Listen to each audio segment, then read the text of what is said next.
中央流行疫情指挥中心表示，近比过年总共新增加2例境外入台个案，无本土新增加个案，也过年累计病例数总共有422例。一摆新增加2例境外入台个案，是显示加拿大同美国特殊，在境外就已经有相关征兆，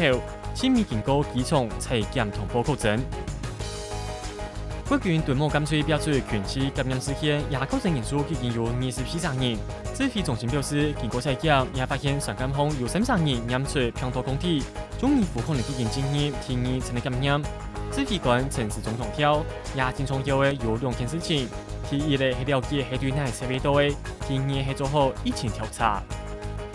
海军对某感吹也总共有9个确诊者喺啲高雄，是去过21个所在发通。高雄市卫生局就正未派人去到水丰夜市一个所在进行消毒。你提醒民众，假使也建议是去过亚条所在，为自家做好14日的风险管理。如果你专家认为对某感吹方可能有无征条的感染者，有所建议要针对3地军监700人的军官进行平头核酸检测，涵盖批定疫情感染来查清楚黑队内设备到位。